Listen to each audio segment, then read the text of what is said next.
I hope we find a puppy that will become part of our family. We were on our way to a breeder's home in Gifu Prefecture to meet a new puppy. Welcome, come on in. The breeder greeted us, and we stepped into a space filled with adorable fluffy puppies. Behind the fence stood the mother dogs. Among them, one dog looked especially tired. Our eyes met. It felt like I heard her whisper, "Help me." Before I knew it, I found myself saying, "I want to take her home too."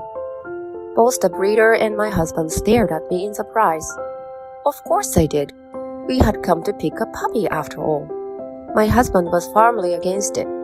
The breeder said, "That one is already retired from breeding."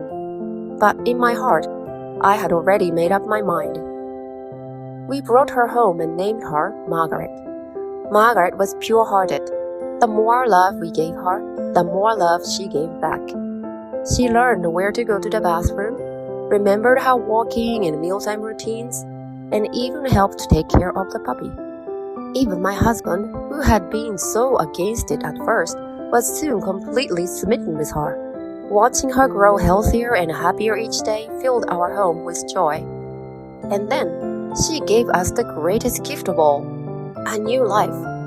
My husband held back tears as he helped deliver the baby. It was a boy. We named him Leo. Leo grew up to be a friendly, gentle dog. He got along with all the other dogs with ease. As Leo flourished, I, who had been working in the beauty industry since the age of 20, began to struggle with hormonal imbalances from menopause. My hair was thinning, and my skin was in terrible condition.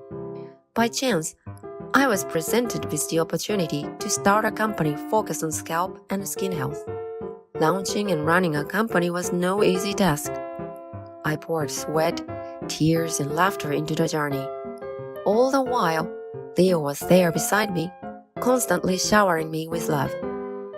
When we welcomed a new rescue dog into our home, a dog afraid of other dogs, Leo was gentle and kept a respectful distance, helping the newcomer adjust.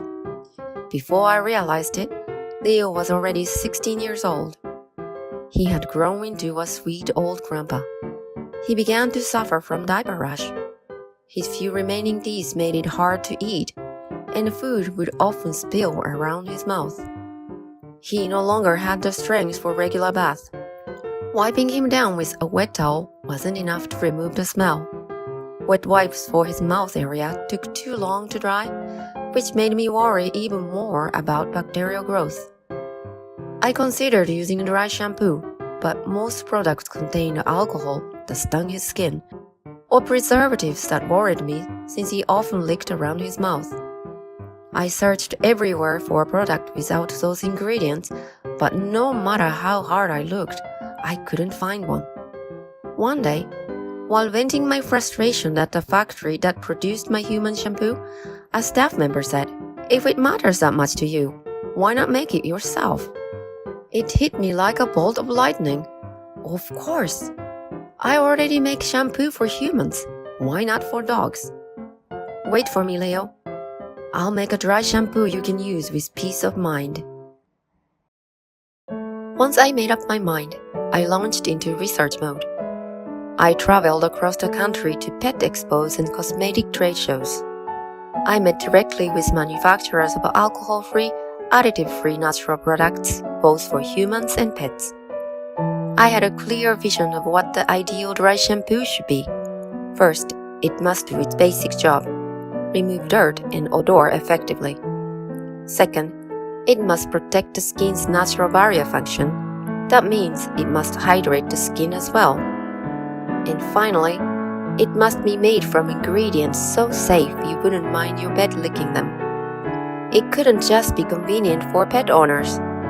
It had to truly respect the needs of the animals. That's why I adopted a pet-first philosophy and went through countless rounds of prototyping and testing. By the time our sample shampoo was ready, Leo's life was nearing its end. I held him in my arms and whispered, "Leo, the sample finally arrived. I wish I'd been a little faster." From the day he was born, he had given me nothing but gifts, and now Leo crossed over the rainbow bridge. I couldn't stop the tears, but I knew I had to keep going. Now it was time to help other dogs like Leo and their owners. When I finally held the completed dry shampoo in my hands, I made a vow to Leo beyond the rainbow. This product was born because of you. Now I'll use it to help as many pets as I can in your place. I already knew what I had to do next. Around the time, the news was full of stories about pets and their owners being displaced by sudden, heavy rainstorm and natural disasters. Through crowdfunding, I might be able to gather the support needed to deliver this dry shampoo to the pets who truly needed it. Through Instagram, I had already been connecting with fellow pet lovers, so when I shared my story and hopes for the product, I was overwhelmed to receive support from 150 backers in just 45 days. We reached our crowdfunding goal. Their encouragement moved me to tears. Later on, when torrential rain disaster struck again in Japan, I was finally able to send dry shampoo to affected areas and their animals. Then, I received an email from a friend of one of our crowdfunding supporters. She was a woman running a dog daycare in San Diego. I wonder if this product could be sold here in San Diego. Apparently, San Diego can go for half a year without rain. Water is extremely precious there. As we continued talking, I came to realize something. Some places in the world are facing even more serious issues than we are in Japan. Issues like water shortages or skin problems caused by dryness. I decided to develop 2 new products to help address these problems, an enzyme shampoo and a honey pack. The enzyme shampoo contains no foaming agent, so it requires less water for rinsing. And because it doesn't pollute the ocean, it's gentle on the planet too. What started as a product for dogs and cats became something gentle for people and for the earth as well. The result was the Be Wash Pet series, which is now spreading across the west coast of the United States and even to places like Canada and Singapore. I picture myself reporting back to Leo. Leo, we did it. We made a product that's gentle on pets and gentle on the planet too. If it weren't for you, this product would never have come to life.